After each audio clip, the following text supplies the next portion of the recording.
감사합니다. 우리 늘 하듯이 하트 제 따르겠습니다. 하나님, 나의 심장을 당신 사랑합니다. 자, 옆에 보고요. 아이 끝에 가고요. 예수의 심장을 당신 축복합니다. 반대편 보고요. 예수의 심장을 축복합니다. 고맙습니다. 고맙습니다. 우리 이달에 말씀하겠습니다. 주의 백성을 구원하시며 주의 산업에 복을 주시고 또 그들의 목자가 되시어 영원토록 그들을 인도하소서. 시편 28편 9절 말씀. 우리의 목자 되신 성령 하나님, 영원토록 우리를 복된 길로 인도하여 주옵소서. 주의 백성의 몸과 영혼을 구원하여 주옵소서. 주의 백성의 가정과 산업에 복을 주옵소서. 예수님의 이름으로 기도합니다. 아멘. 반드시 여러분의 선포대로 응답받을 줄 믿습니다. 고맙습니다. 오늘 이 본문은 굉장히 유명합니다. 왜냐하면 실로암 이 단어 때문에 유명하죠. 제가 밑에 잠깐 설명 이렇게 붙였습니다. 예수님의 말씀대로 실로암 연못에 가서 눈을 씻으니 태어나면서부터 맹인이었던 사람이 눈을 떴다는 유명한 성경 이야기가 오늘 본문입니다. 오늘 본문은 맹인이 눈을 뜬 기적 이야기보다 더욱 중요한 메시지를 담고 있습니다. 그것은 세상 사람들이 문제 앞에서 하는 반응과 하나님의 사람들이 문제 앞에서 하는 반응이 달라야 한다는 것입니다. 세상 사람들이 생각하는 반응하고 하나님의 사람들이 하는 반응하고 다른 것입니다. 그리고 결과에 대해서 하는 행동도 다릅니다. 거기에 대한 설명을 제가 좀 하겠습니다. 제가 큰 1번에 문제 앞에서 하는 질문, 누구의 죄를 인함이니까. 지금 남에서 소경된 자에게 묻죠. 누구의 죄 때문에요? 이렇게 물어요. 작은 1번에 제가 이렇게 읽었습니다. 모든 사람은 문제를 겪습니다. 그것이 인생입니다. 모두 고난과 어려움 없는 인생을 꿈꾸지만 그런 삶은 이 세상에 없습니다. 제가 신앙생활 하시는 분들 중에 이런 말 하는 분들이 있습니다. 목사님, 교회 다녀도 소용없어요. 예수 믿어도 소용없어요. 여전히 골치 아프고 힘든 일 많아요. 이렇게 이야기를 해요. 목사님, 제가 20년 다녔습니다. 제가 30년 다녔습니다. 저 기도도 많이 했습니다. 그런데 목사님, 여전히 인생 피곤하고 힘듭니다. 이렇게 말을 해요. 근데 이제 그 이야기를 들으면서 이렇게 저도 이렇게 힘이 빠지더라고요. 정말 예수 믿는 것이 그렇게 형편없는 것인가? 우리가 착각하는 건 예수를 믿으면 모든 문제가 없고 그냥 낙원에서 사는 것 같이 늘 행복할 거라고 생각해요. 그것 자체가 잘못된 생각이라는 거예요. 여러분과 제가 태어나서 사는 이 세상은 우리가 살아 숨쉬는 동안 늘 문제거리가 있습니다. 바다처럼 늘 파도가 넘실댑니다. 그게 인생이고 그게 삶입니다. 그 힘든 삶 속에서 우리가 예수님을 붙잡고 우리는 걸어가는 것이죠. 저는 제가 아직 어리지만 나이가 들면 들수록 많이 느끼는 건 하나님 없이 사는 사람들은 어떻게 버틸까? 하나님 안 믿고 사는 사람은 어떻게 견딜까? 전 늘 이 생각을 합니다. 인생 사는 게 너무 힘들고 녹록치 않고 요 나이쯤 되면 삶을 아는 것 같은데 세상 무서운 사람들 많습니다. 독한 사람들 많습니다. 어떻게 이렇게 웃으면서 사람 사기치는 사람도 많습니다. 그 속에서 생각하는 거죠. 야, 하나님 내가 안 믿었으면 나는 이 땅을 살아남을 수 있을까? 하나님 안 믿었으면 내가 버틸 수 있을까? 저는 늘 그 생각을 합니다. 우리는 착각하는 게 예수 믿으면 아무런 문제가 없을 거라고 그렇게 생각하고 예수를 믿었는지 모르지만 이 땅에 숨쉬는 모든 인생은 문제를 가지고 있습니다. 모든 인생은 어려움을 겪습니다. 그런데 우리는 그 어려움 가운데 하나님을 붙잡고 살아가는 것이고 세상 사람들은 자기 힘으로 살아가는 겁니다. 그래서 세상 사람들이 좋아하는 게 소주 먹으면서 새우깡, 감자깡, 양파깡 이런 거 먹는 거예요. 어떻게 살아? 깡으로 살아. 깡. 우리는 뭘 먹어요? 고래밥, 새우밥 이런 거 먹죠. 우리는 밥으로. 제가 그 밑에요. 인생이 고난과 어려움의 문제가 있는 것은 사람이 불완전한 존재이기 때문입니다.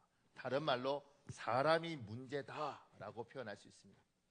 사람이 문제입니다. 사람이. 필리핀에 뭐 팔라완 뭐 이런 데 있지 않습니까? 보라카이 뭐 굉장히 예쁜 데인데 거기에 오염이 되는 이유는 사람이 들어가기 시작하면 오염됩니다.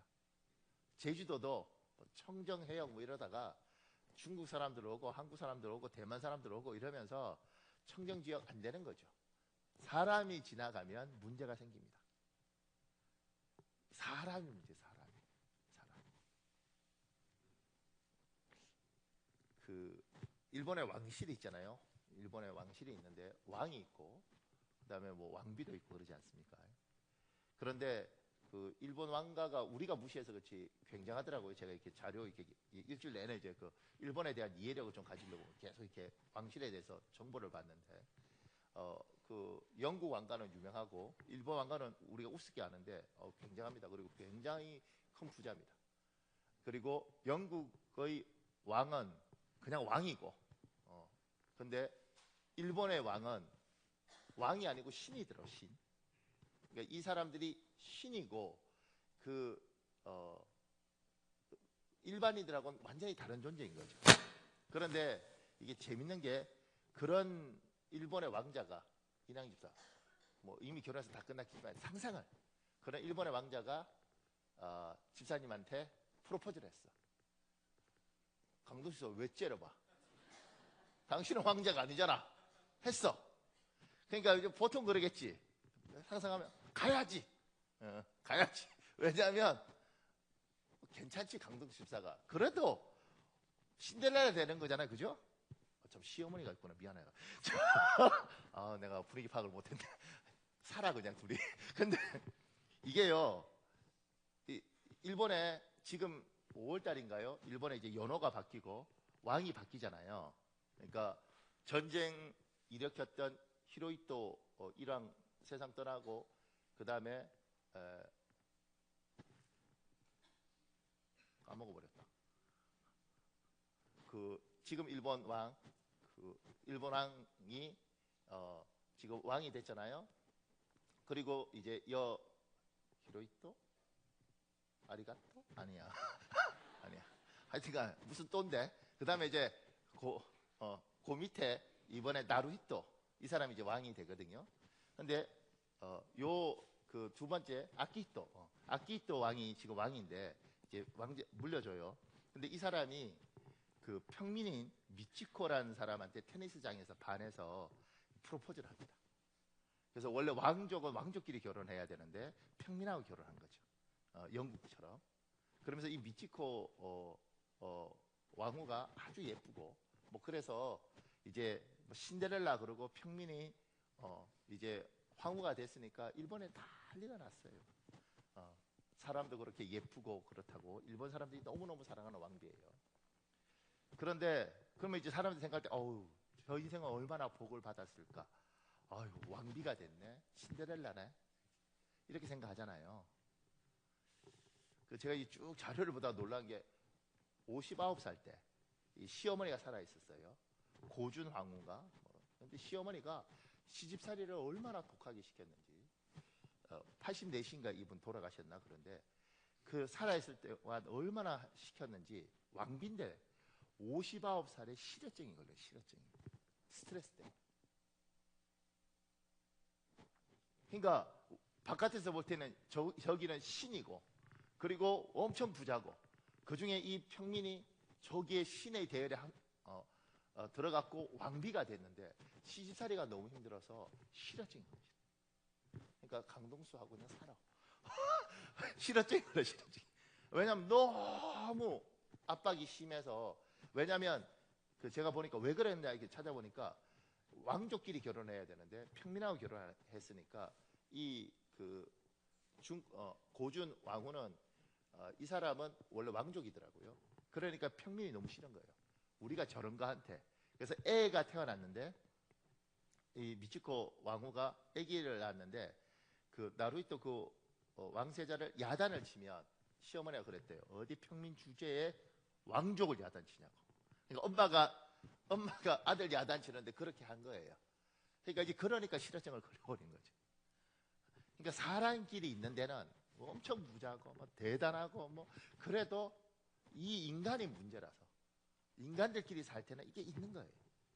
그러니까 교회도 착각하면 안 되는 게 너무 아름다운 세상이라고 생각하고 교회 왔다가 상처 많이 받습니다.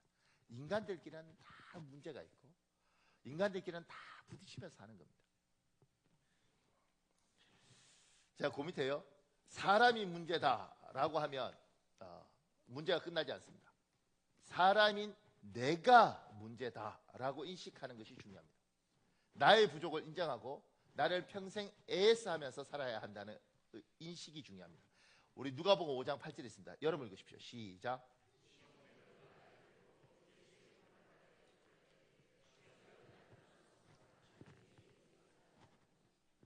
시몬 베드로가 예수님 만나고 가장 멋있는 장면 중에 하나는 이거예요. 주님, 제가 죄인입니다. 베드로가 한성질 하잖아요. 제가 생각할 때 분명히 우리가 옆에서 카메라로 찍었으면 베드로 이 성격에 요한, 안드레 한 번씩 끌려가서 화장실 뒤에서 두들겨 맞고 이랬을 겁니다. 왜냐면 보통 성질 아니잖아요. 근데 자기가 이렇게 말하죠. 제가 죄인입니다. 제가 죄인입니다. 문제 많은 세상에 사람이 살면서 저 사람 문제, 저 사람 문제, 저 사람 문제 이렇게 하면 해답이 없죠. 내가 문제인 거. 제가 문제입니다. 제가 문제입니다. 설교해 보면 재밌어요. 설교해 보면 설교 듣다가 옆에 찌르는 사람도 있죠. 네 이야기야, 네 이야기, 네 이야기. 이런 분들이 있어요. 옛날 우리 교회 젊은 애들 제가 출했었는데 걔들이 심재분 지사님 고기에 딱 앉아요. 둘이 앉아서 신혼 때 하도들이 이렇게 해갖고 나는 나중에 자기야 이런 줄 알았다고. 내가 니들이 아무리 신혼이고 좋아해서 그러지 어떻게 예배 시간에 자기야. 근데 그게 아니래. 성질이 안 좋은 사람 회개해야 된다. 네 이야기 이렇게 하는 거야. 그러니까 이게 개선이 안 돼. 왜냐하면 이게 다 남 이야기라고 생각하고 있으니. 제가요 이렇게 경찰서에서 우리 교회 차 가지고 다른 분이 운전하고 제가 옆에 탔는데 후진하면서 이렇게 퍽 부딪혔어요. 접촉사고 일어났어요. 근데 저는 우리가 후진하다가 이렇게 부딪혔기 때문에 우리가 잘못했다고 우리가 후진을 이렇게 세게 했거든요. 확 이러다가 부딪혔는데 그래서 나는 이제 우리가 잘못했으니까 우리가 다 물어줘야 되는 줄 알았어요. 그래서 제가 내리면서 그 사람한테 저희가 잘못했네요. 그러니까 저희가 다 물어드리면 되겠네요. 이러니까 그 사람 굉장히 좋아하더라고요. 근데 그때 이렇게 경찰서에서 이게 사고 났으니까 그 경찰관도 옆에 있었거든요.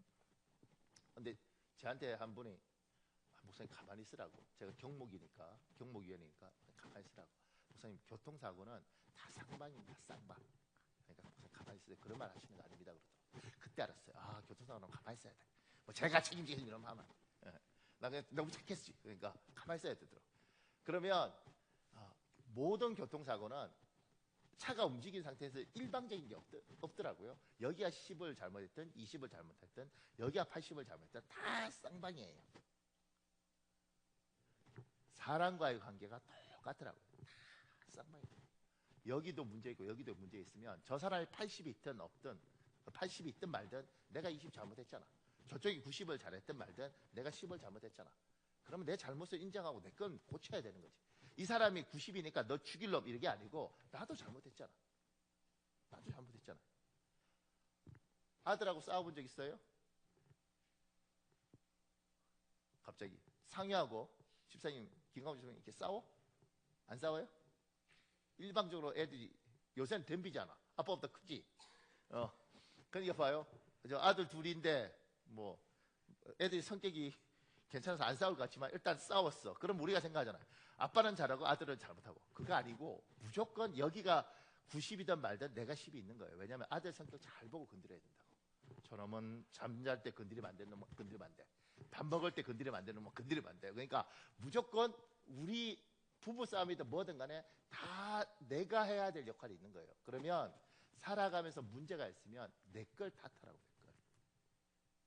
저 사람은 저 사람이 알아서 고칠 거고 나는 내 것만 고치면 되는 거예요. 근데 너무 많은 사람들이 항상 남 탓하고 이렇게 가더라고요. 사랑하는 여러분, 문제가 생기면 여러분의 것들은 여러분이 고치시길 예수님으로 축복합니다. 지나가는 개한테 물렸어요. 아우 나쁜 개. 개를 왜 건드려? 개가 그냥 무나요? 다 무는 이유가 있습니다. 눈빛들이 개가요 그냥 개도 아무나 안 물어요. 뭐 시비 거니까 무는 거지. 그러니까 잘 보는 거지. 뭐가 있을 때 항상 내 문제에 대한 인식을 해야 된다는 거예요. 제가 작은 이번에 제가 이렇게 적었어요. 세상 사람들은 고난과 어려움의 문제 앞에서 문제의 원인이 무엇인지, 누구 때문인지, 일어난 일 때문, 누구 때문에 일어난 일인지부터 생각합니다. 그래서 원인 제공자를 색출하고 범인을 징벌하고 재개를 막으려고 합니다. 이것이 더 좋은 세상을 만드는 방법이라고 생각합니다. 세상 사람들은 이렇게 찾아요. 그러니까 지금 이 본문이 중요한 건 뭐냐면 태어날 때부터 장님이에요. 그러면 제자들이 아직 하나님의 사람이 안 돼 있어서 훈련이 안 되니까 세상 사람하고 똑같이 반응해요. 어떻게 반응하냐면 저 사람 장님이네요. 태어날 때부터 장님이에요. 자기가 잘못해서 장님 된 거예요? 아니면 조상이 잘못해서 장님이 된 거예요? 누구 때문에 장님이 된 거예요? 이렇게 찾아요. 그러니까 문제가 있으면 항상 문제의 원인을 분석하고 문제가 누구 때문인지 분석하고 그 문제 갖고 싸우고 문제 일으킨 놈을 붙잡아서 감옥에 넣든 사형을 시키든 그걸 해야 직성이 풀리는 게 사람들이 사는 이 세상의 방법이에요. 그게 틀렸다고 이야기하는 것이 아니라 사람들은 그렇게 사는 거예요. 사람들은. 지금 우리나라도 이를테면 세월호 이야기하면서 세월호를 갖고 지금 끝나지 않은 가장 큰 이유가 뭐냐? 왜 무너졌는지, 누구 잘못인지, 어느 놈을 처벌해야 되는데 처벌할지 그거 갖고 계속 이야기하는 거잖아요. 왜냐하면 사람들은 이 방법을 해서 범인을 잡아내고 앞으로 하는 놈은 이렇게 죽는 거야. 그러니까 조심해야 돼. 이렇게 이야기하고 그 다음에 앞으로 이런 일들을 재발하지 않게 해서 이렇게 하는 거다. 이렇게 하면서 이걸 찾아내요. 그러니까 계속 문제를 파고 이게 끝나지가 않습니다. 1980년도에 5.18 민주화 항쟁이 있었잖아요. 그러면 지금부터 40년 전. 여전히 헬리콥터에서 누가 기관총을 쏘았니 안 쏘았니 그거 갖고 이야기한다고요. 아니, 나쁜 놈 잡아야지. 그런데 40년이 지나도 계속 범인을 색출하고 잡아내고 어느 놈이 잘못했는지 그걸 해야지 앞으로 안 한다 이렇게 이야기하잖아요. 제주 4.3 항쟁 같은 경우에는 벌써 몇 년이에요? 지금부터 한 60년? 더 됐나요? 70년? 70년 그때 누구 때문인지 뭔지 지금도 이야기해요. 그러니까 이 세상 사람들의 방법이라는 건 뭐냐면 원인을 찾아내고 범인을 잡고 그놈을 단죄하고 그 다음에 그 문제에 재발하지 않도록 한다 그러고 계속해서 누구 잘못이냐는 거지. 이 소경처럼 왜 잘못됐는지 누구 잘못인지 원인을 밝히라고 이야기하는 게 세상의 방법이에요. 문제 앞에서 그들은 그렇게 움직인다. 우리는 예수 믿는 사람은 어떻게 해야 되냐고. 제가 그 밑에요. 하나님의 사람들은 고난과 어려움의 문제 앞에서 문제에 집착하기보다는 하나님을 바라봅니다. 이 문제를 통하여 하나님이 어떤 일을 하실까를 기대합니다. 문제를 넘어 하나님의 복된 계획을 기대합니다. 우리는 문제에 집착하는 게 아니고 이걸 통해서 하나님이 뭘 하실지를 보려고 하는 거예요. 이게 세상 사람과 우리의 차이예요. 보세요. 이영규 씨가 쓴 글 중에 이런 내용이 있습니다. 몇 차례 하나님께서 교회 집사님이 거처하는 아파트가 우리 집이 아니라는 사인을 주셨지만 값이 싸다는 이유로 나는 여전히 그 아파트에 집착하고 있었다. 그러나 그 집사님이 또다시 약속한 기한을 지키지 못하면서 9월 계약 이전에 그 아파트에 들어갈 수 없음을 통보하자 난감하게 되었다. 나는 임시 거처에서 함께 머물던 교회의 친한 선배와 함께 새벽 기도를 하러 나갔다. 그 선배는 우리가 미국에 오자마자 살았던 피바디 테라스라고 하는 하버드 대학교 기혼자 아파트에 집을 얻어놓고 기다리는 상태였다. 나는 기도하면서 하나님께 하소연했다. 하나님, 이토록 많은 보스턴 일대의 집 중에 저희가 거처할 집이 1위도 없단 말입니까? 하나님 물으셨다. 왜 집이 없다고 하니? 너는 왜 하필 그 아파트만을 고집하니? 하나님, 방이 2개짜리라야 오가는 사람을 재워주기도 하지요. 하나님이 다시 물으셨다. 그런데 왜 그 집이니? 나는 불만을 터뜨리듯이 대답했다. 하나님이 싸잖아요. 싸야 우리가 월세 부담을 줄이고 살 수 있지요.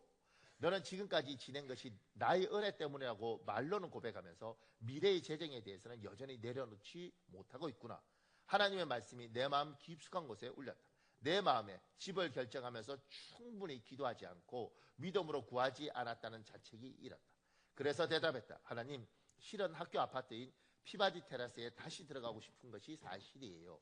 그 아파트 중에 침실 2개짜리를 오늘 제가 구할 수 있으면 하나님께서 주시는 집이라고 알겠습니다. 피바디 테라스는 여건이 좋은 아파트이긴 하지만 내가 들어가려는 아파트보다 월세가 450불가량 더 비싼 1300불 정도였다.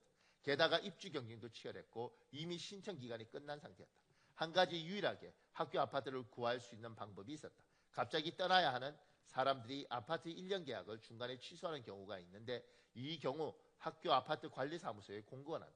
이 사무소가 아침 9시 반경에 문을 여는데 이렇게 갑자기 나오는 아파트를 얻기 위해서는 학생들이 새벽부터 줄을 서서 기다려야 했다. 어떤 날은 매물조차 나오지 않아 허탕치기 일쑤였다. 그런데도 나는 그날 당장 아파트를 구할 수 있으면 하나님의 인도하심이 있다고 믿겠다고 기도한 것이다.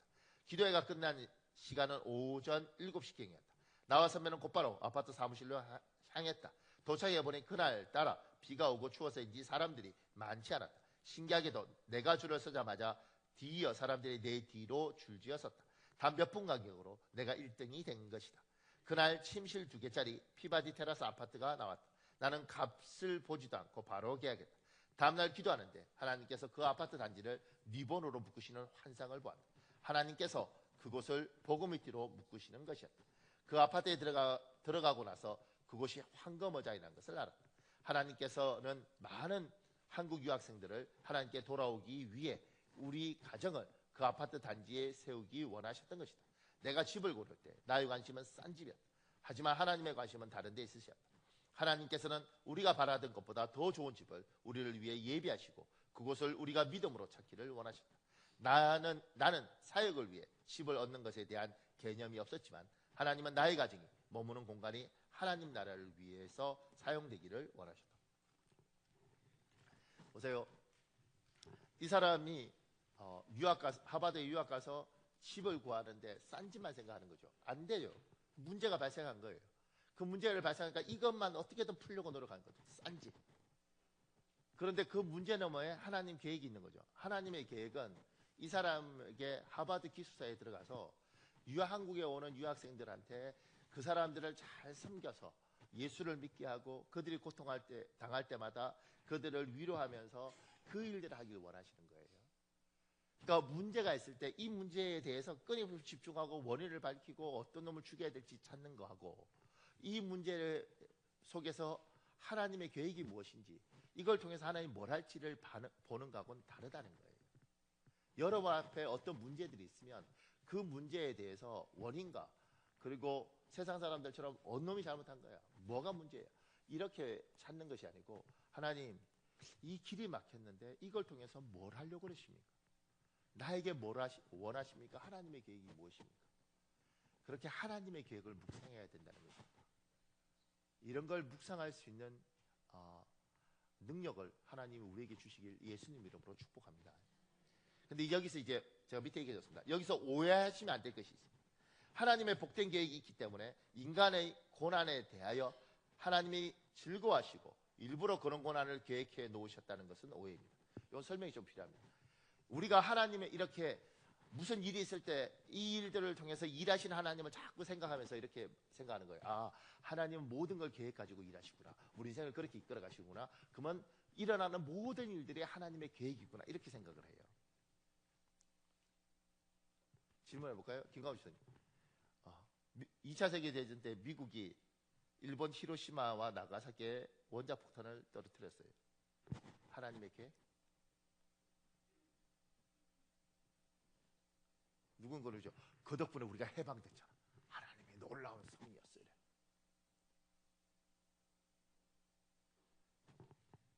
핵포탄이 떨어지고 막 죽어가는 그 사람들을 보면서 하나님의 계획? 우리가 복음 전하러 이렇게 러시아 쪽으로 우즈베키스탄 쪽으로 가면 고려인들이 있습니다. 그 사람들은 우리말도 하고 그다음에 러시아도 잘하죠. 우리나라 사람들이 러시아에 갔다가 그들을 만나서 우리가 언어가 통하니까 그들하고 이야기하면서 그들을 통역으로 써서 복음이 전해져요. 그때 이렇게 말하는 거예요. 와, 하나님의 놀라운 예비하시. 하나님이 복음을 전하기 위해서 이렇게 고려인들을 여기 놓아두셨구나. 까레스키를 이렇게 놓아두셨구나. 그런데 원래 그 사람들 만주벌판에 살던 사람들이잖아요. 러시아가 이제 스탈린 때 이주 정책 이런 거 하면서 그 사람들을 시베리아 횡단 열차를 태워서 쭉 가다가 시베리아 아무 데나 그냥 떨어놓아 버렸어요. 그들 중에 얼어 죽은 사람들이 너무 많고 굶어 죽은 사람들이 너무 많아요.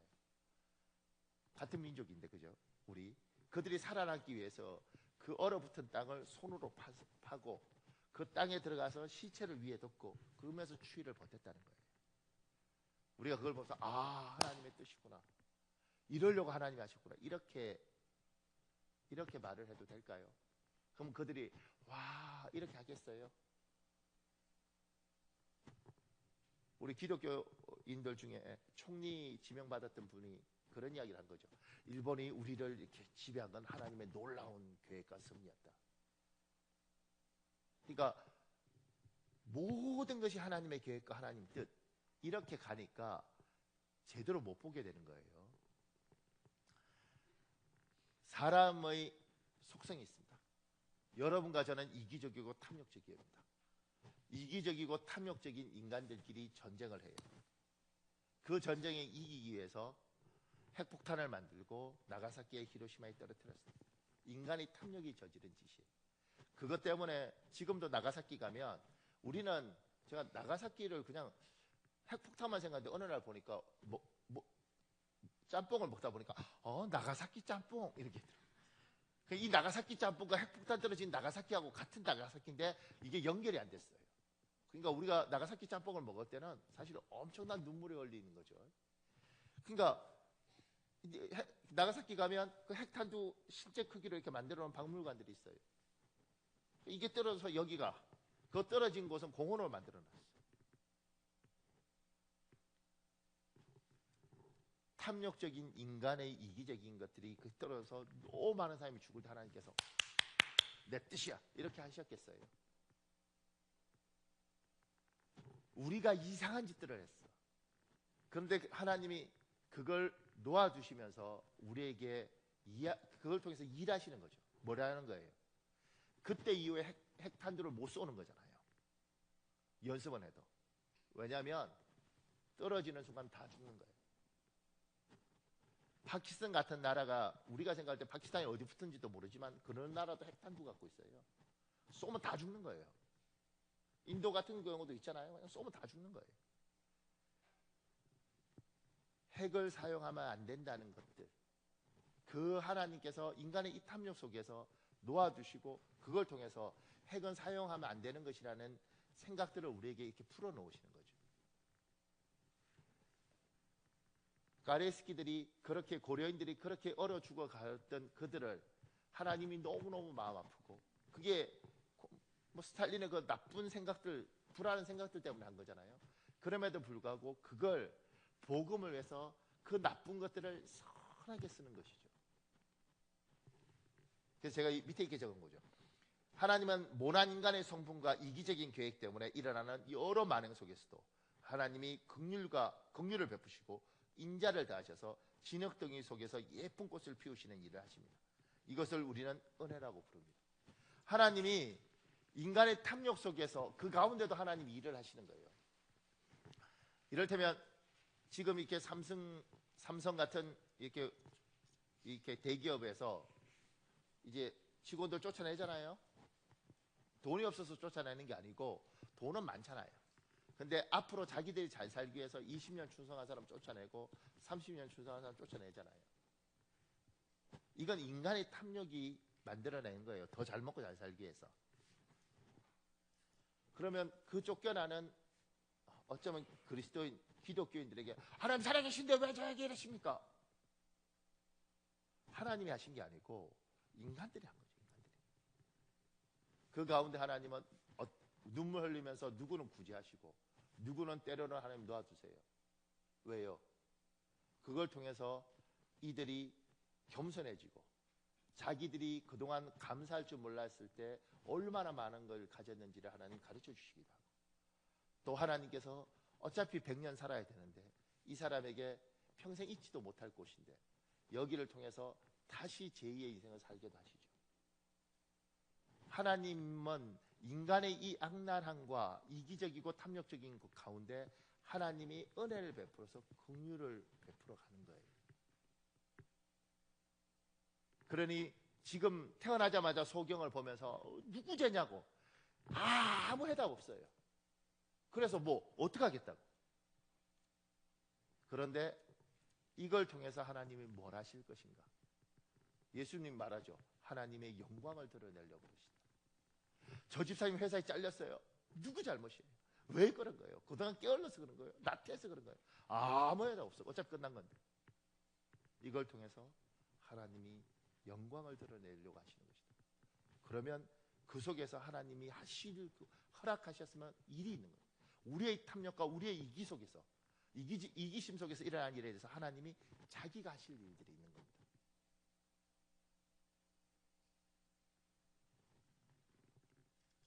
그러니 문제가 생기면 고민하십시오. 하나님, 이걸 통해서 뭘 하려고 그러십니까? 이걸 통해서 하나님의 계획이 무엇입니까? 우리의 못하고 우리의 잘못된 것 때문에 일어났지만 이걸 통해서 하나님이 가르치시는 게 무엇입니까? 제가 제 친구 목사 이야기했잖아요. 중국에서 10년 동안 정말 열심히 복음 전했어요. 조그만 친구인데 얼마나 열심히 전했는지 그 중국어로 조직 신학을 다 만들었더라고요. 굉장히 부지런한 사람이에요. 그렇게 10년 사역하고 몸이 병들었어요. 하나님 앞에, 하나님 나한테 왜 이러세요? 내가 당신을 위해서 이렇게 복음을 전했는데 나한테 왜 이러세요? 이 친구는 이렇게 생각하는 거예요. 하나님이 날 병들게 했다고. 하나님이 이 친구한테 이야기하셨죠. 얘야, 너는 간음을 했단다. 하나님 무슨 소리십니까? 저는 어린 아내와 너무 즐겁게 사는데 제가 무슨 간음을 했습니까? 너는 영적 간음을 했단다. 너는 나보다 일을 더 사랑했단다. 나는 너에게 그렇게 과로하면서 일하라고 한 적이 없단다. 이 친구가 복음이란 이름 하에서 자기 욕심을 무리하게 썼기 때문에 몸이 병든 거예요. 하나님이 병들라고 한 게 아니고 내가 무리하게 한 거죠. 그 덕분에 뭐요? 병이 든 거예요. 하나님 왜 나에게 병들게 하셨습니까? 아니야. 내가 병들게 한 게 아니고 네가 병든 거야. 근데 하나님이 허락하셨어요. 그리고 그걸 통해서 하나님이 이 친구한테 가르쳐 주셨죠. 야, 앞으로 네가 살아갈 때 교회 일보다 나를 사랑해라. 하나님의 복음이라는 이름 하에 그걸 사랑하지 말고 나를 사랑해. 이 말씀 깨달으면 참 좋은데 성령께서 여러분을 깨닫게 하시는 은혜가 있길 예수님으로 축복합니다. 배우셔야 됩니다. 하나님, 우리 부부 사이가 왜 이렇게 벌어졌습니까? 하나님 왜 이렇게 하셨습니까? 아니, 부부 사이가 벌어진 게 하나님이 하신 게 아니고 내가 그렇게 살았지. 이 사람이 그렇게 산 거지. 그걸 통해서 하나님이 가르쳐 주는 거죠. 사람과의 관계는, 인생은. 그리고 하나님이 깨닫게 하시는 거예요. 가르쳐 주시는 거예요. 왜냐하면 앞으로 살아갈 길들이 많으니까. 문제 앞에서 하나님의 의도, 하나님의 허락하심, 그리고 나의 잘못이 무엇인지 이걸 아는 거죠. 그래야 성숙하고 그래야 자랍니다. 조금 더요. 제가 밑에 3번에 이렇게 적었습니다. 작은 3번에. 고난과 어려움의 문제가 인생에 생겼을 때 우리는 이렇게 반응해야 합니다. 우리는 이렇게 반응해야 되는 거예요. 제가 그 밑에요. 고난과 어려움의 문제가 인생에 생겼을 때 우리의 첫 번째 반응은 세상 사람들이 하는 원망이나 불평이 아니라 감사합니다입니다. 제가 어저께 멋있는 사람, 너무너무 잘생긴 분, 성악하시고 아주 멋있게 생긴 분을 봤는데 그분이 뭐 안 좋은 일이 생기니까 이렇게 반응하시더군요. 저 지방분인가 봐요. 멋있게 생겼는데 어메 연병. 그러니까 세상 사람들 그런 거지. 재수 없어. 뭐야, 재수 못 붙었네? 이렇게 하는 거예요. 어메 연병 이렇게 하는 거예요. 세상 사람들은 그렇게 반응하는 거예요. 왜냐하면 이게 뭐야? 이렇게 되는 거죠. 우리 그리스도인들의 반응은 문제가 생기면 하나님의 문제를 허락하신 내 잘못이고 내가 못났음에도 불구하고 그것 때문에 일어난 일이지만 하나님이 그걸 허락하신 그 하나님의 계획을 신뢰하면서 이렇게 반응합니다. 감사합니다. 하나님 감사합니다. 이걸 통해서 반드시 하나님이 하실 일이 있을 줄 믿습니다. 하나님 감사합니다. 이걸 통해서 하나님이 나에게 일하실 게 있는 줄 믿습니다. 근데 여러분은 별로 감사를 안 하는 것 같아요. 지금 문제가 생기면 감사합니다. 그 밑에요.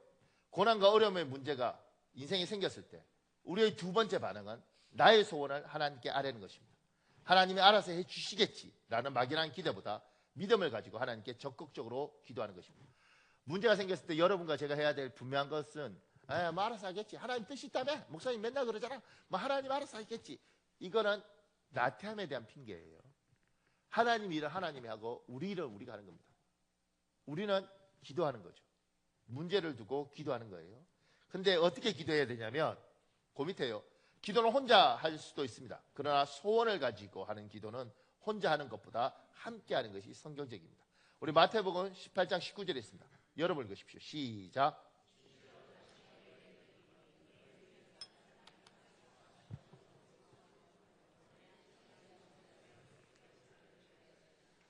지금 기도를 굉장히 개인적인 걸로 자꾸 치부해요. 기도는 나하고 하나님과 1대1 자꾸 이렇게 말하는데 성경은 꼭 그렇게만 이야기하지 않습니다. 여러분의 마음의 소원이 있을 때 마태복음은 두 사람이 땅에서 합심하여 무엇이든지 구하며 간구하며 기도하면 하나님이 듣는다는 거예요. 기도는 뭐예요? 같이 하는 거예요. 마음의 소원이 있는 걸 같이 하는 겁니다. 사도행전 12장 5절에 있습니다. 여러분 읽으실래요? 시작.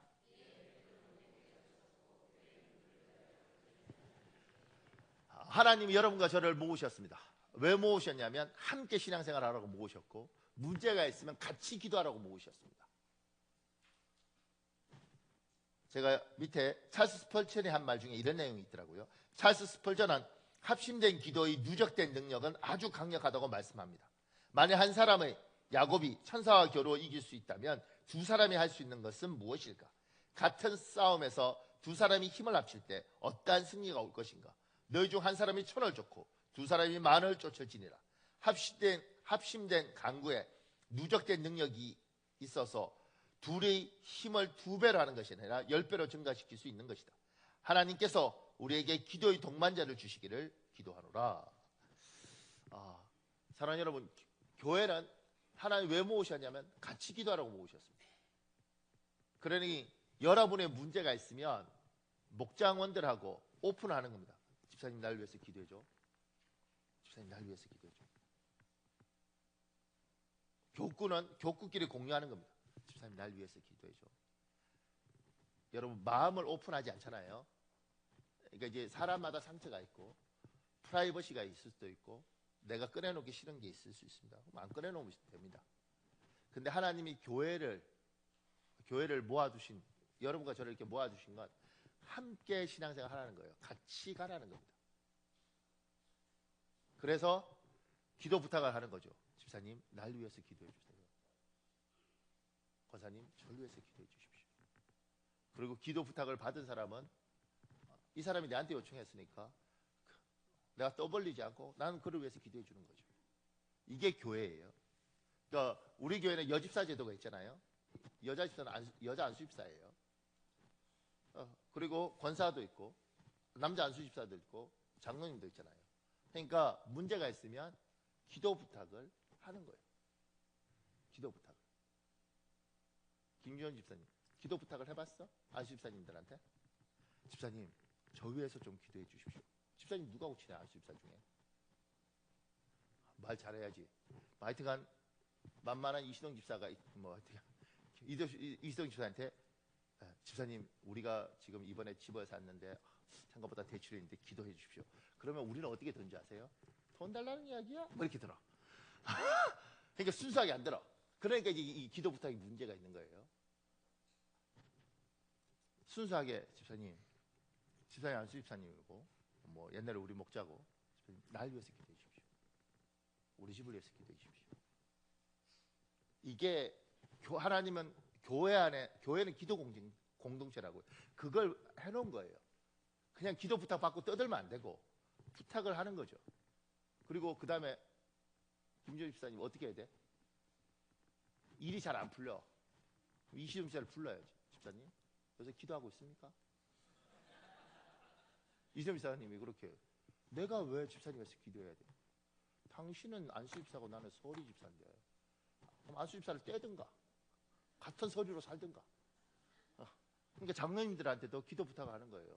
장로님 저를 위해서 기도해요. 장로님들은 교회 기둥으로 세운 거잖아요. 장로님 뭐 이상희 장로님 저를 위해서 기도해 주십시오. 김종건 장로님 저를 위해서 기도해 주십시오. 이렇게 하는 거죠. 우리 교회는 괜찮겠지만 다른 교회는 이럴 수 있죠. 집사님 나한테 기도 부탁하지 마라. 내 기도도 안 하는데 내가 집사님 기도를 하겠어. 장로는 그럴 수 없잖아요. 우리 교회 귀한 장로님들 많아요. 휴대폰에 자기 식구들, 교인들 이름 다 이렇게 기록하고 기도 제목 기록해서 켜놓고 이렇게 기도하고 막 이러는 사람들 어른들도 있고.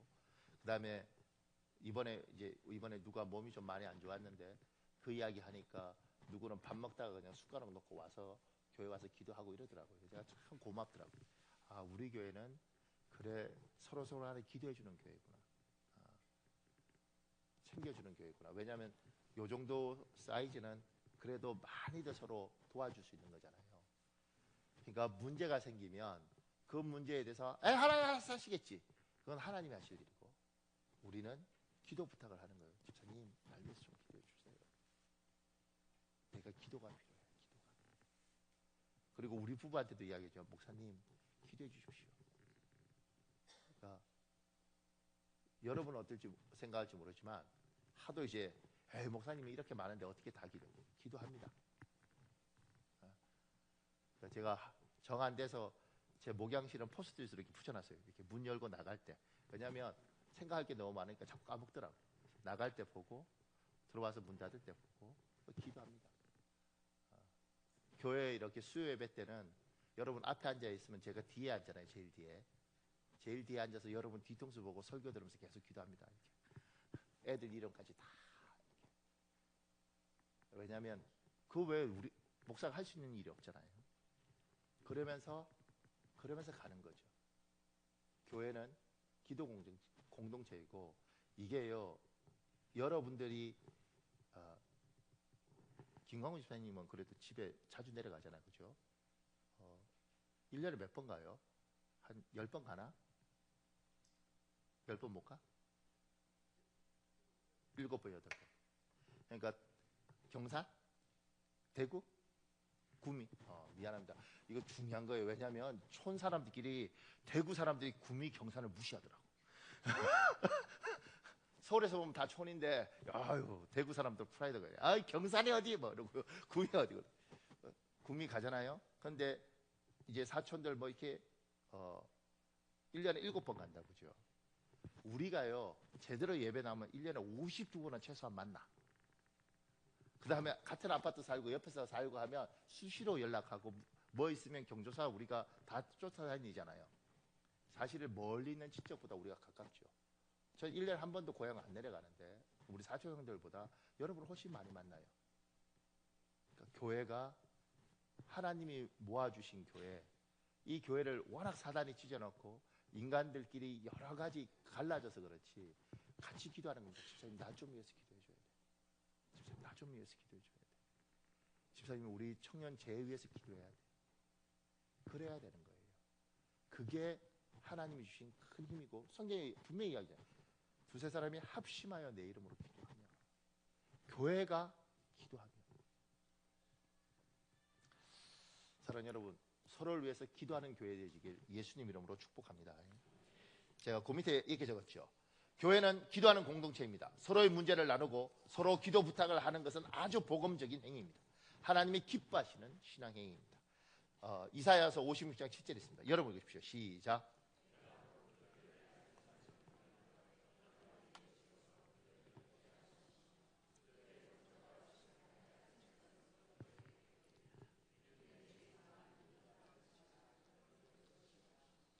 내 집은 만민이 기도하는 집입니다. 우리가 교회 본당을 웬만하면 행사를 안 하는 이유가 언제든지 와서 기도할 수 있도록.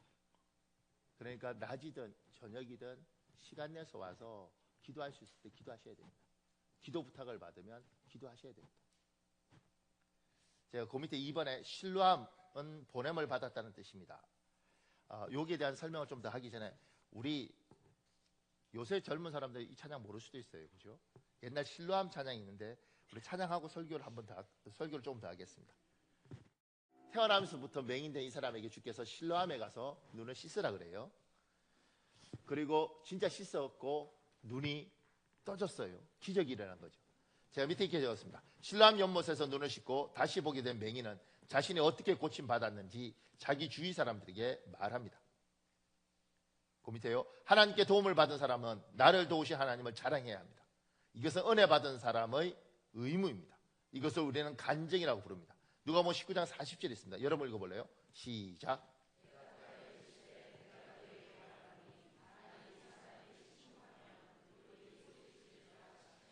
하나님께 은혜 받은 사람, 이 사람 눈 떴죠? 실로암에 가서 눈 뜬 이후에 이 사람이 그 눈 뜬 걸 이야기해요.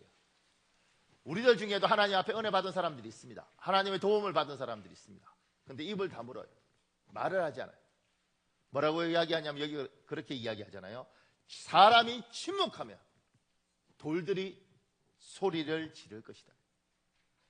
제가 참 속상한 건 KBS든 MBC든 SBS든 이런 방송에서 기독교를 놀리는 건 괜찮지만 거기에 나와서 뭐 성공시대 뭐 인간극장 뭐 다큐 뭐 이런 거 할 때 신앙적인 건 다 빼버려요. 그래서 편집을 그렇게 하더라고요.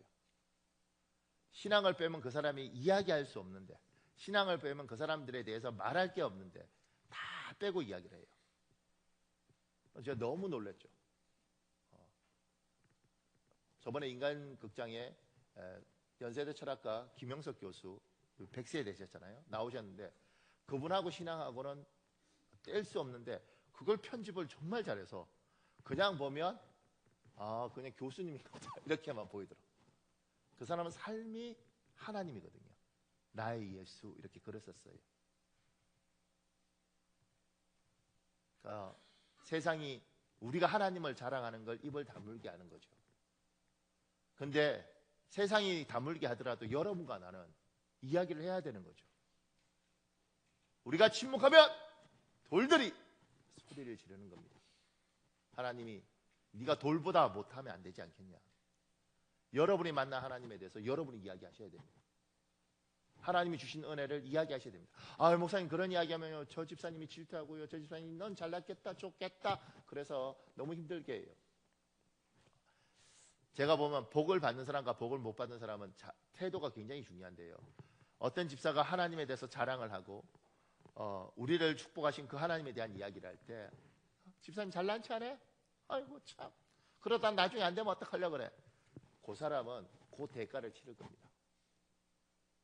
하나님, 저 집사의 하나님, 나의 하나님이 되어 주십시오. 저에게 복을 주셨으면 하나님 나는 100만 배로 주십시오. 이렇게 간구하는 사람들이 복을 받는 거예요. 그러니까 여러분이 하나님 앞에 은혜를 받았으면 입을 다물면 안 됩니다. 그건 떠벌려야 되고 자랑해야 되고 하나님을 높이는 거예요. 나를 높이면 필요는 없고. 제가 그 밑에요. 이 세상에 태어나서 100년을 살다가 천국 가는 인생이라면 멋진 간증거리 하나 정도는 가지고 하나님 앞에 가야 복된 인생이라고 말할 수 있습니다. 아니 이 땅에서 100년을 살았으면 하나님과 뭐가 있어야 되지 않겠습니까? 할 이야기가 요 밑에 이야기 참 재밌습니다. 보세요. 미국에 아이 둘이 있는 30대 초반의 신실한 미망인이 살고 있었습니다. 설거지하면서도 기도하고 아침을 준비하면서도 기도하는 하나님과의 교제를 즐기는 분이었습니다. 하루는 주말 아침 토스트를 굽고 계란 프라이를 만들며 식사를 준비하고 있었습니다. 근데 갑자기 맥도날드라는 단어가 자꾸 떠올랐습니다. 부인은 왜 자꾸 맥도날드가 생각나지? 나는 맥도날드에 가고 싶지도 않은데 라고 생각했습니다. 근데 시간이 지날수록 맥도날드라는 단어가 머릿속에 맴돌았습니다. 혹시 하나님이 주시는 생각이 아닐까? 나에게 맥도날드에 가보라는 걸까? 이렇게 생각이 미치자 준비한 아침도 뒤로 하고 부인은 아이들을 데리고 급히 맥도날드 패스트푸드점으로 갔습니다. 그곳에서 아침 식사를 시킨 다음 테이블에 앉아 식사를 하는데 그날 그 식당에서 매우 유명한 찬양대 시자 테리라는 분도 와 있었습니다. 그도 몇 년 전에 교통사고로 부인을 잃고 아이들을 데리고 있었습니다. 그는 건너편 테이블에서 아이들과 식사하는 아름다운 한 여인을 보고 한눈에 빠져들고 말았습니다. 그 부인에게 반한 자신을 돌아보며 그는 속으로 이렇게 생각했습니다. 아, 내가 남의 여자를 보고 이러면 큰일인데, 누군가의 부인일 텐데. 그는 정신을 가다듬고 아이들과 식사하는 데 전념했습니다. 그런데 얼마 뒤 누군가가 다가와 그에게 이렇게 말을 건넸습니다. 실례합니다만 혹시 찬양대시자 테리 선생님이 아니세요? 고개를 들고 쳐다보니 건너편 테이블에 앉아있던 아름다운 그 부인이었습니다. 그는 놀라, 예, 제 이름이 테리인데 제 이름과 제가 찬양대 지휘자인 줄 어떻게 아십니까? 라고 반문했습니다. 아, 선생님이 맞으시군요. 제 친구가 선생님이 지휘하시는 그 찬양대 대원입니다. 그래서 사진으로 선생님을 봤습니다. 긴가민가 했는데 선생님이 맞네요. 이렇게 대화를 나누다 보니 서로 부인은 미망인이고 남자는 상처했다는 사실을 알게 되었습니다. 짧은 시간에 급속도로 가까워진 두 사람은 교제를 시작한 지 석 달 만에 결혼에 골인했습니다. 그러고 보면 하나님은 참 유머스러운 분입니다. 왜냐하면 부인에게 이렇게 상세히 말씀하실 수도 있지 않겠습니까? 오늘 아침은 맥도날드 가서 먹어라. 거기 내 신랑감이 와 있을 것이다. 하지만 하나님은 그렇게 하지 않으셨습니다. 그냥 맥도날드만 떠오르게 하시더니 혹 주님이 인도하심이까? 라는 생각을 주셨습니다. 결국 두 사람이 하나님 인도하심을 깨닫고 기뻐하니까 주님께서 보시고 재미있지 라고 말씀하실 것 같지 않으십니까? 주님은 생각을 떠오르게 하십니다. 지혜를 주시는 하나님입니다. 말씀하시는 하나님. 이 땅 살면서 하나님 주신 은혜, 그런 이야기 하나는 가지고 가야 되지 않겠습니까? 간증거리가 없으면 간증거리를 달라 그러십시오. 그리고 하나님께서 복된 것을 주시면 나에게 일하신 그 하나님을 자랑하십시오. 입을 다물면 안 됩니다. 세상이 우습게 보는 것 같아서 자꾸 입을 다무는데 입을 다무시면 안 됩니다. 제가 그 밑에요, 대단한 간증거리를 하려고 하지 마십시오. 작은 간증도 소중합니다. 나에게 베푸신 하나님의 은혜를 자랑하십시오. 그렇게 하면서 복음이 전파되고 사람들이 용기를 얻고 힘을 얻습니다. 제가 작년에 미국 가서 설교한 그 목사님도 이름이 정충일이거든요. 정충일. 사모님이 4살 많아요. 목사님보다. 사모님이 이 목사님 누나의 제일 절친한 친구였어요. 그러니까 어렸을 때부터 봤대. 그러니까 고등학교 때 이 누나가 오면 뭐 초등학생, 중학생 뭐 이럴 때 아이고 충이라 이러고 이랬는데 이 목사님은 목사가 되려고 그러고 지금 사모님 대신 4살 많은 이분은 아주 친한 친구의 동생, 초등학교 때부터 보았는데 무슨 관심이 있겠어요. 그런데 자꾸 하나님이 결혼하라는 마음을 주시는 거예요. 얼마나 그러겠어요. 가족처럼 지냈대요. 그래요. 그래서 기도했대요. 하나님, 이건 아니시죠. 이건 아니시죠. 근데 정말 이 사람이 하나님이 그렇게 주시는 남자라면 하나님 저에게 확신을 주십시오. 그렇게 기도하고 눈을 딱 떠보니까 충일 주유소 이게 보여요. 그래서 이번에 하나님 정말 그건 아니에요. 그건 그리고 이제 늘 압박이 심하잖아요. 막 기도하고 이렇게 가다가 하나님 그건 아주 이렇게 눈 딱 떴는데 충일 세탁소. 제가 가장 놀랐던 건 그러다가 돌아서 보니까 충일 금은빵. 이게 대전 사람이거든요. 대전에 충일이 많은가 봐. 그래서 두 손을 들고 결혼했죠. 근데 지금 알아요. 지금 뭘 아느냐면 사모님이 암이거든요. 암인데 이분은 추위가 있으면 견딜 수가 없어요. 근데 결혼해서 이 사람들이 미국을 갔잖아요. 미국 갈 때까지 괜찮았는데 나중에 암이 걸리고 미국에서 캘리포니아에서 날씨가 햇볕이 따뜻하니까 낮에 그 햇빛을 받으면서 이 몸이, 그러니까 약으로는 한계가 있는 거죠. 그런데 그렇게 받고 또 하나는 여기가 이제 힘들게 목회해요. 그러니까 이 약값이 뭐 한 달에 500, 600 이렇게 나오는데 그걸 정부가 다 해주더라고요. 그러니까 이제 왜 결혼을 했는지 이 사람하고, 그리고 결혼해서 이렇게 자기 병든 몸을 미국이라는 곳에 와서 이렇게 하지 않으면 버틸 수 없는 걸 아니까 하나님의 뜻인가 보다 이렇게 하는 거죠. 하여튼간 제가 남는 건 충일 세탁소, 충일 주유소 그러니까 이게 엄청난 간증거리가 아니더라도 하나님께서 여러분에게 뭐가 있는 거죠. 뭐가. 그러면 그 이야기들을 그냥 내가 만난 하나님을 이야기하면 저가 그걸 통해서 힘을 얻고 또 하나님이 역사하시는 거죠. 입을 다무시면 안 됩니다. 입을 다무시면 안 됩니다. 하나님 자랑하는데 집사님 그러다 잘못되면 하나님 망신이야. 입을 다물어. 이렇게 하면 안 된다고. 이야기를 해요. 이야기를. 제가 그 밑에요. 많은 사람들 앞에서 간증하라고 하지 마십시오. 내 주위의 사람들에게 하십시오. 바로 내 옆에 있는 가족에게 하나님을 자랑하십시오. 엄청난 복음 전하려고 하지 마시고요. 예수 천당 불신지요 이렇게 안 하셔야 됩니다. 내 자녀들에게 내가 만난 하나님 이야기 하시면 됩니다. 믿지 않는 내 아내에게 내가 만난 하나님 이야기 하시면 됩니다. 믿음은 강요한다고 되는 게 아니더라고요. 그냥 내 옆에 있는 사람에게 내가 만난 하나님 이야기 하시면 됩니다. 그 밑에 제가 이렇게 적었습니다. 혹시 사람들 앞에서 하나님을 자랑하는 것이 부끄러워서 망설여지십니까? 하나님을 부끄러워하지 마십시오. 하나님은 우리의 힘이십니다. 누가복음 9장 26절에 있습니다. 여러분 읽으십시오. 시작.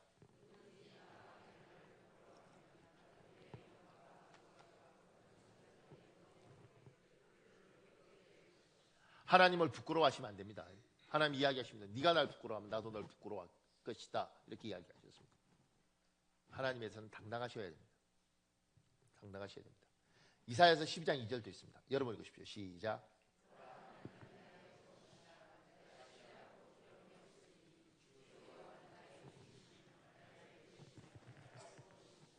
여호와는 나의 힘이시다. 이렇게 이야기합니다. 여호와는 나의 너울이시고 나의 구원이라고 이야기합니다. 사랑하는 여러분, 이 시간에 오늘 여러분에게 간증거리가 없다면 하나님 나 간증거리가 있는 인생 되게 해주십시오. 하나님 나에게 하나님에 대한 이야기할 수 있는 사람이 되게 해주시고 하나님이 나에게 베푸신 은혜를 하나님 내 주위에 있는 사람들에게 내가 말을 하겠습니다. 하나님 나에게 간증거리를 주십시오. 또 하나 하나님 앞에서 하나님 나에게 지금 길이 막혔는데 하나님께서 가지신 계획이 무엇인지 하나님 나에게 보여주십시오. 그 계획이 무엇인지 모르겠지만 반드시 있을 줄 믿고 하나님 내가 혼자 기도하는 것이 아니라 옆에 함께 주위와 같이 기도하겠습니다. 기도 부탁을 내가 용기를 내서 하겠습니다. 하나님 나에게 기도의 동력자를 보내주십시오. 이제는 주여 한번 큰 이름을 짓고 우리 한 5, 6분 통성을 기도하겠습니다. 주여 아버지